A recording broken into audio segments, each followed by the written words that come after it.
Et le practice 1 est terminé. Charles Leclerc, leader, 1,11,9. C'est le seul à être passé sous la barre des 1,12. Nous retrouvons derrière l'horrible Verstappen. Troisième Norris devant Albon, qui s'attaque entre les deux McLaren, incroyable. Incroyable mais vrai. Russell P6 devant Sainz, Gasly, Hamilton 10e, 9e devant Alonso 10e. Lewis va falloir faire mieux que ça demain en qualif 1. Attention, va falloir progresser là, trouver des bons réglages. Donc Antonelli 11e, bon pour l'instant Antonelli il ramasse encore 3 dixièmes sur Russell presque. À voir tout à l'heure. Pour la séance 2 à 17h. Hülkenberg, Hadjar, Tsunoda, Bierman Ocon, Lawson, terrible Lawson aussi, hein. 17ème. Bortoleto, Colapinto et Stroll. Stroll qui est à 3 secondes 6 du leader. Il faut se réveiller, Lance, au bout d'un moment. Qu'est-ce qu'il fait, quoi? On le sent plus concerné, hein, Stroll. Hein. Il a marqué tous ses points en début de saison, là. Il va plus rien faire de la saison, quoi.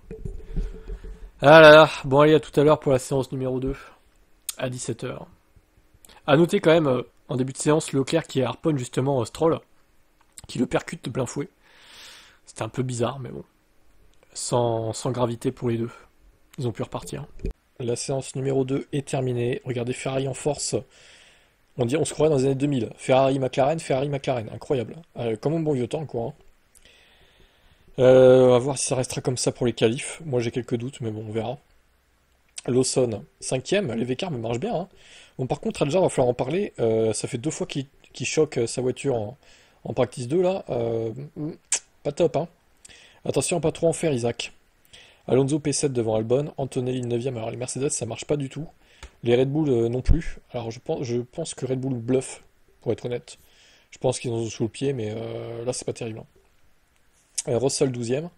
Sainz 13ème, pas ouf non plus. Bortoleto devant Béatrice, Bierman du coup. Hülkenberg 16ème devant Gasly. Stroll 18, Ocon toujours largué. Et Colapinto toujours dernier. Voilà, à noter que Stroll n'est pas dernier cette fois. Il s'est réveillé, Lens. C'était le matin tout à l'heure.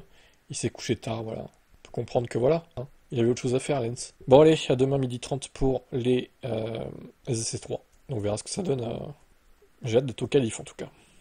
Marco plein de confiance. Verstappen peut battre ses rivaux au championnat du monde à Monaco. La FP1 était bonne, la FP2, nous avons changé certaines choses qui n'apportaient pas les résultats espérés. On a eu du sous-virage. Le sous-virage, ici sur ce circuit, et Verstappen, ça ne va pas ensemble.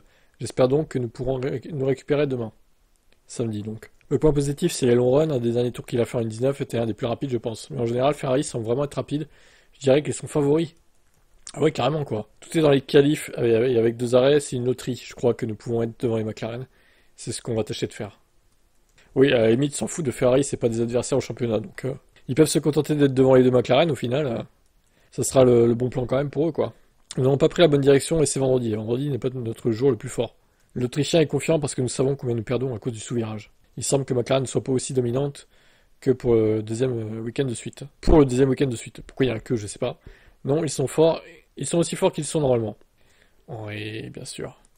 Ça c'est typique Red Bull, hein, de mettre la pression aux autres équipes, de les faire passer pour les favoris, et eux de les faire passer Red Bull pour des outsiders, avec une voiture moins bonne, pour mettre en valeur Verstappen en plus.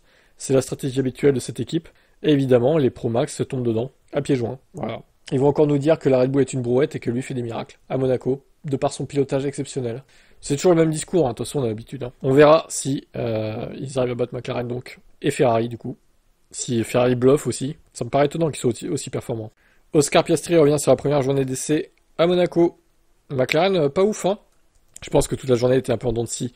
Quand tout ça semble, le rythme est assez bon. Il s'avère juste que c'est pas facile à faire en ce moment.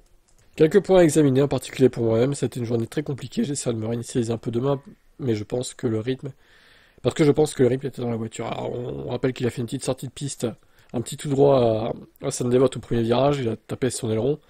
Bon, il n'a pas détruit sa voiture, hein, ça c'est pas non plus catastrophique. Piastri voit Ferrari comme le principal candidat à Monaco. Eux aussi, apparemment, ils pensent que Ferrari est favori. Bon, bah, et on, ça leur met la pression à Féfé. Hein. Après Red Bull, McLaren, du coup. Mais bon, on voit quand même que Piastri était vraiment pas loin de Leclerc, donc je pense que ça peut jouer la pole. Les deux, là, potentiellement, peut-être Lewis qui peut s'immiscer dans la lutte. Et Verstappen, sûrement, vu que Red Bull, comme d'hab, il cache leur jeu. Verstappen évoque le vendredi à Monaco. Comment ça s'est passé pour lui, Red Bull? La FP1 était positive, mais ensuite nous avons fait quelques changements pour la FP2 pour voir jusqu'en gros où on peut pousser l'équilibre. Je pense que nous avons juste un peu trop forcé, donc ensuite je ne pouvais vraiment plus attaquer les virages comme je le voulais, alors j'ai perdu du rythme. Et le temps autour n'en ressortait essentiellement pas. Je m'attends pas à ce que nous soyons les plus rapides. Nous voulons bien sûr être beaucoup plus proches de ce qu'on était en FP2. Je suis assez confiant sur le fait que nous pouvons être beaucoup plus proches, mais Ferrari a de nouveau l'air très très rapide.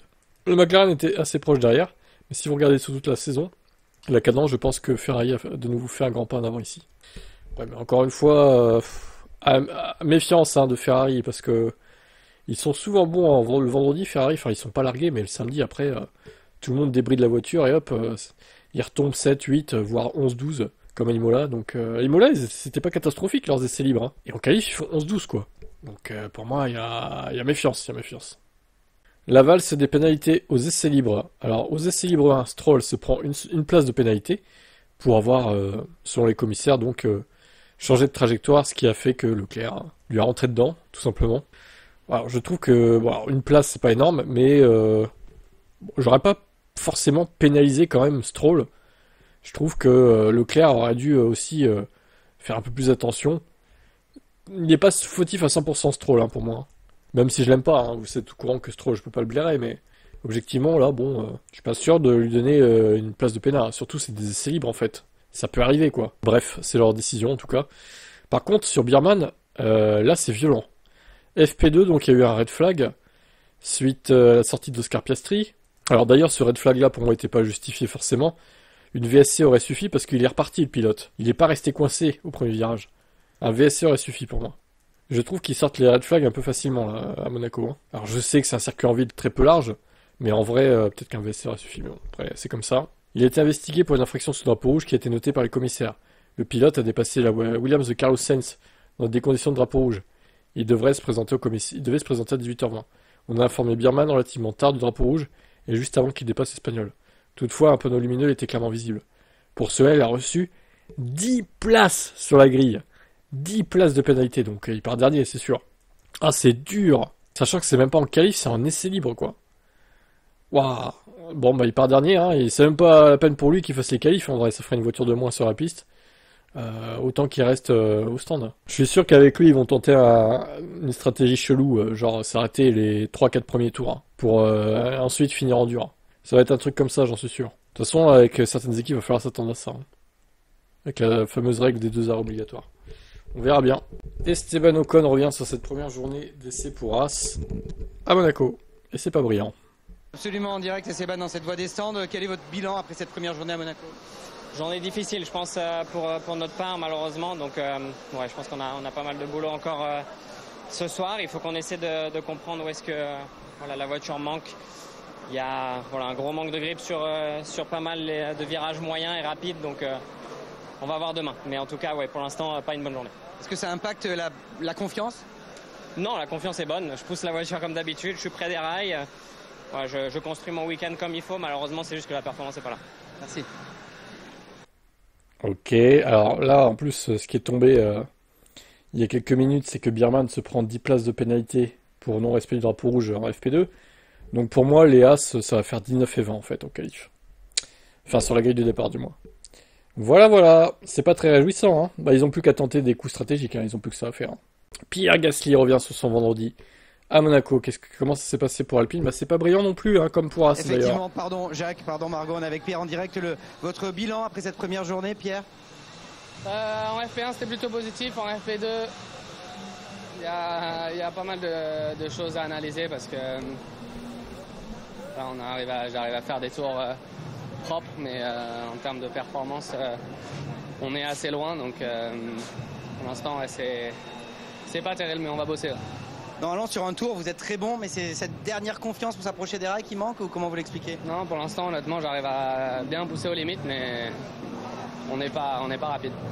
Ouais, bonne chance pour la suite, avec pas mal de travail qui attend le pilote français, Margot. Bon, alors là, Alpine c'est la merde, As c'est la merde. Nous Français, ça va être compliqué. Adjar qui s'est planté 2 fois, donc manque de confiance. Bon bah, ça pue un peu pour les Français pour l'instant. On n'est pas serein. Voilà, on verra comment ça va évoluer pour eux.